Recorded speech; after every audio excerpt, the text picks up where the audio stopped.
It's your boy Yule. I'm Margaret. This is Can We Talk About It? Yeah, it's our show where we talk about stuff sometimes.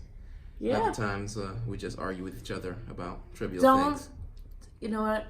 We're not going to go into what is the regular flavor of Arizona today, although we all know it is lemon iced tea. Anyway, Yule and I watched the Fyre Fest documentary, the Netflix version. There's also one on Hulu. I wish that we could say that we did our due diligence and watched both, but we're trash. We got time for that. So we did not. Yeah, they're both like an hour and a half, and I don't know how much I really want to invest in Fyre Fest. Yeah, $0 because it was a trash experience for all who attended. The greatest scam, perhaps, of this century so far. Can you think of a better one off the top? Trump becoming president. Okay, facts. All right. Anyway. So we're going to talk to you about our favorite moments from the Fyre Fest documentary. Just messed up in itself. But there were some shining moments in the documentary filled with pain. And suffering. The only people I felt bad for were the actual locals who worked on the job and never got paid. Agreed.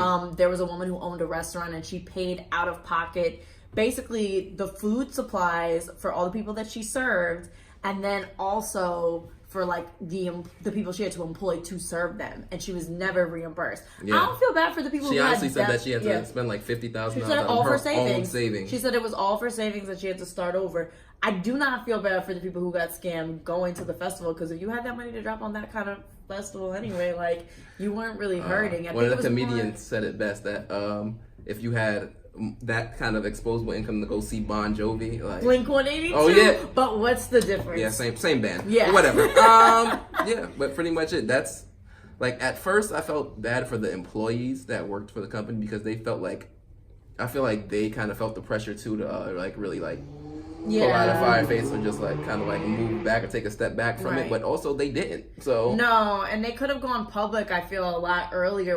A lot of them were expressing concerns that it was not possible. There was only one guy who just was no, this isn't gonna happen, and was removed from the project. But everybody else just sort of was oh, it's a trash fire, but let's see what happens. Yeah.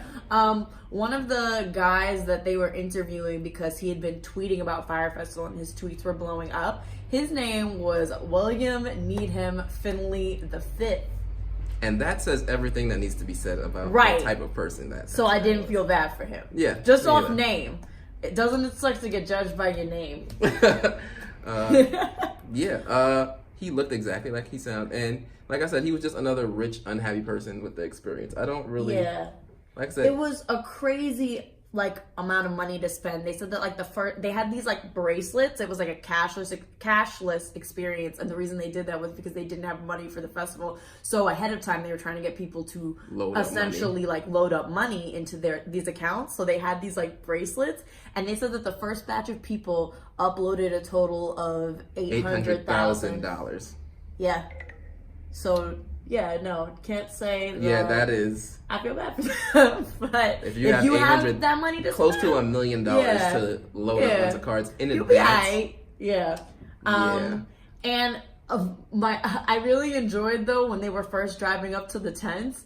They were on just a regular local bus. There was no special chartered bus. Yeah, and the driver was saying this was apparently their first inkling that something was amiss.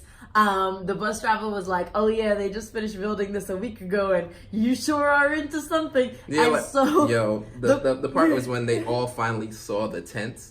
Yeah. And then they were so are we driving past this to go to another area? And the bus driver was just nope, you got it, this is it. And to give you an idea of what the tents looked like, they were actually being reused. They had been used during Hurricane Matthew. So they were real disaster relief tents. And there was a storm the night prior when they'd been setting up, so everything was soaked. So it was how it actually would be if you were staying in a tent during a hurricane. Real experience. It was Fyre Fest Survivor Series. It was great. But they had, because this documentary was made up in part of footage, on the ground footage, people took on their phones and stuff. There's this clip where when they're talking about the bus driver, you just see him laughing. Yeah, you just it's a small moment, you but innocent souls. A beautiful one. Yeah. He's definitely in my top 3 favorite characters in the documentary. Billy McFarland, the guy who No relation to Seth. No, although they look very similar. It's weird. He was the mastermind behind the festival with where is Ja Rule Atkins? Where is Ja Rule's right? Yeah. Because he had a minimal part in this documentary. He was really not featured. Yeah. He I guess he really kind of was like an investor and like kind of face or person to bring people in. But after that, he kind of just backed up. Or as he said, let Billy scam them. In the beginning of the film, foreshadowing, he said that Billy McFarland was his partner in crime. Oh yeah, like literally like 5 minutes. He's like, my partner in crime, and we both looked at each other like, little did you know, Ja. Little did you know. But yeah, I'm not gonna lie, even though Billy McFarland was fucking scum, like trash human being, I admired his commitment to scamming because he had actually previously been involved in a scam company of making like this like fake millennial version of like Amex Black cards. Oh yeah. Which is like a heavier credit card. Yeah, it also was like people had issues with that, like with the accounts closing out and stuff like that. And then when he got in trouble for Fyre Fest, he was out on bail and he continued to scam. He literally had like a right-hand man and said, since I'm in so much legal trouble right now, I'm going to need you to do the scamming. Be the face of my new scam, this guy Frank. But they used the email list from Fyre Fest. But let me tell you, this is again why I don't feel bad for these people. Because they managed to scam 15 of these people. They sent, it was like over $100,000 to them. No, it was like $100,000 from about 15 people. Yes. Something like that. Like, so over $1 million worth of more scams after being on bail. Scamming. Shame on you, because what? Yes. Fool me one time. Crazy. And then, but if we go back to like some of the people who worked for the fire company, the fire company. Yeah, towards the end, like when it, like literally week of, when it became apparent like this was a dub, a lot of them were urging him to cancel. Especially that one guy. Yeah. What's his name? Mark? Mark, yes. Yeah. And Mark sent this whole email, like detailing all of his concerns, basically like saying like this is gonna be a catastrophe. Like he didn't sugarcoat it at all. And they responded, well, at least everyone will be able to enjoy your smiling face and yoga. And I imagine there was like an emoji, but not even actually an emoji. I feel like he would just put, you know, like the 2 dots and then the comma. I think it would be like the Zen emoji. Is there a Zen emoji? Oh yeah, I use it all the time. It's great. Oh wow. But yeah, Mark apparently you should was be Billy McFarland. Look at you. No, I don't want anything to do with that last name right now. That's horrible. But yeah, he apparently was the yoga instructor for Fyre Fest. He was going to be one of them on site. Yeah. But after you literally list all of your concerns and send it to your company, and they respond with UBI, like essentially. Oh yeah, no. Why would you not leave? Yeah. Like he literally was there the week of Fyre Fest. Spoiler alert: they didn't do any yoga. They were just looting. So, you know. Yeah. Little plot twist, little turn of events there. You know.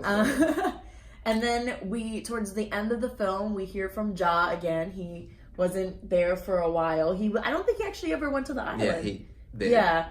I feel like he did. He did at the beginning for like promo videos or right, whatever. But he didn't go for the actual festival. Oh no, definitely. He was not there. Yeah. He was not scratching and surviving. But when they were kind of, you know, trying to figure out how they could do a PR spin on this on the phone, Ja Rule was there to, you know, give some words of encouragement. He was like, don't worry, guys. This is like, you know, it's just a bad press, but we could get past this for like Fyre Fest 2 or whatever the hell he was like. And he was just like in the like, most keep your head up type and of someone mood. was like, oh, I don't know, this is fraud. And he goes, this isn't fraud. I wouldn't call it that. False advertising. I was like, the master of spin, Ja Rule. I want him on my team. Mm-hmm. Damn. I was like, but there for a second you were like, I guess it is false. I mean, if you want to get really technical, and like literally 2-3 seconds later in the documentary, they're just like, so they got charged with fraud. And it was just like, that it is what it is. So, but can we talk about the favorite? Oh yeah, the favorite. All great moments, but nothing can compare to one employee so dedicated. What was he gonna do, you? What was he gonna do? He literally said that he was gonna suck dick to save this festival. This man gonna suck dick for water, for Evian water. Yeah. So there was a couple of trucks filled with water that was supposed to go through customs and didn't make it through last minute or whatever. So Billy called this man and said to him, "Listen, I need you to do me a favor because I know you're gay." And the guy from literally, customs like, said, "Our gay fearless leader," or called him something along those lines. No, that was it, verbatim. "You are our gay fearless leader. So I need you to go down. Take one for the team. Go down." He literally meant he needed him to go down. Suck dick for water. And this man got into his car and drove down to customs. No, he said, "I went home." Oh, yeah, first. Yeah, he had some things to do first. Shower, gargled with some mouthwash, and went there 100% prepared to...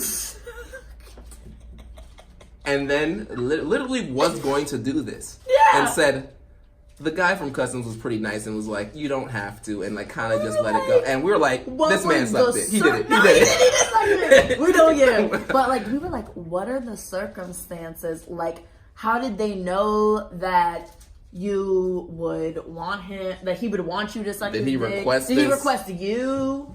Did he like... This man was not your average spring chicken, by the way. He was like... He probably wasn't in his 50s. A cute young thing. He was, everyone is beautiful in their own way, but I feel like Some it people had are just to ugly. be... Continue. I feel like it had to be a specific request because I would never say, someone has to go suck dick. How about this man who's probably pushing like 65, 70? Let's have him go suck the dick. I'm sure that's who they want, So I'm like, the guy say like, "I want him." His name was Andy, and honestly, he was our favorite character. Honestly, Andy was so honest about everything. He was so real. Too real. He detailed how he escaped, because of course, like when all the local workers weren't getting paid and all the festival goers were like looting, setting things on fire, generally acting crazy, looking for their money. Yeah. He jumped in the back of a car to escape. He did some like Shakespeare, like Scooby-Doo style shit. He like switched clothes yes, he did. With a worker and then laid down in the back of a car, and it said like a fucking dictator fleeing, a coup or something like that. And then later he was like, "Yeah, I felt so much guilt, like I had abandoned." I had PTSD for weeks. I was like, "'Cause you did abandon them. You escaped in disguise." He had PTSD and the SD was for suck dick. Because Andy sucked dick to save this festival and essentially did not. It's a great film. Y'all should watch it. You should all watch this. It is amazing.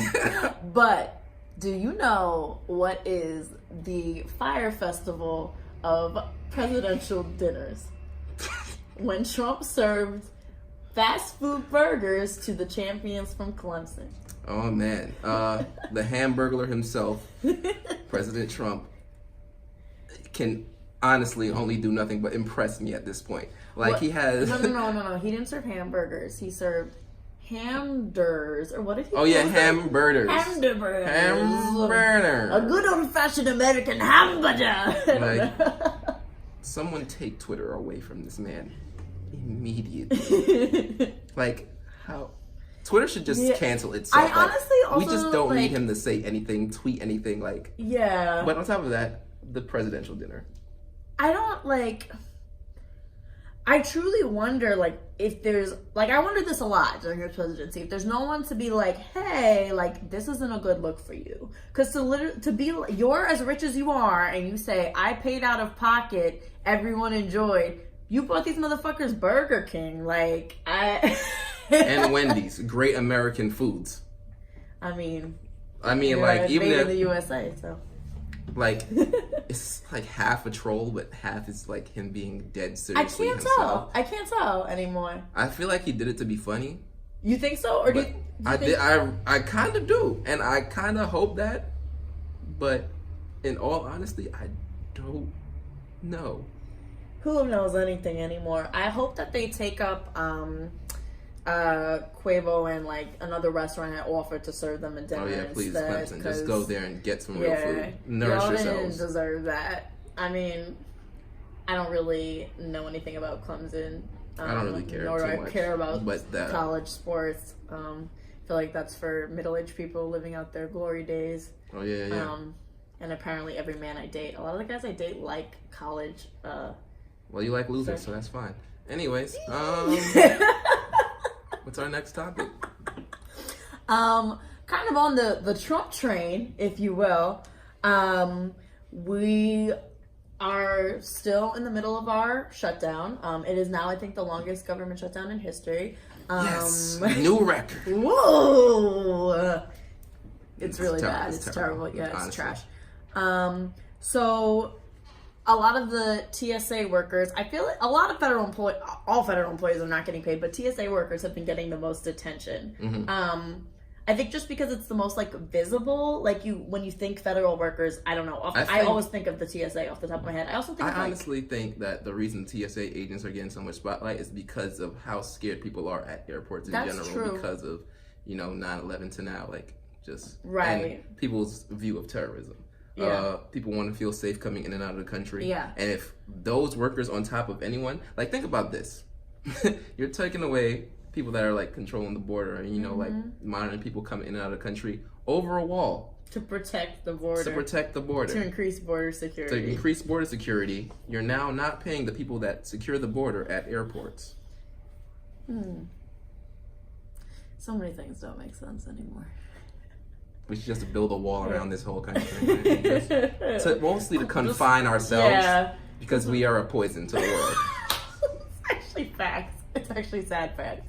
Like, but yeah, here in New York, the TSA agents have literally stopped giving a fuck about anything. And people were reporting that last week they were blasting rap songs with profanity, through the loudspeakers at like 6:30 in the morning. Sicko Mode was the song of choice. Yeah. Little Kanye. Because they sick of that shit going on right now, and they sick of not getting paychecks. Kanye though. And then Travis Scott, who's, now the bitch boy performing at the Super Bowl. He's a fan.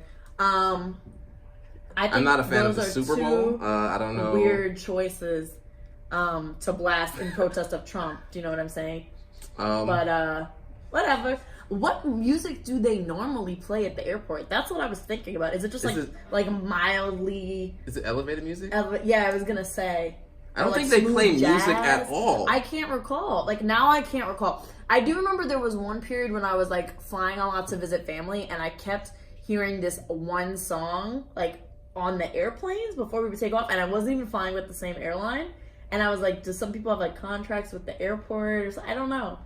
Wow. So, you think people have, like, contracts with airports to play their songs on airplanes?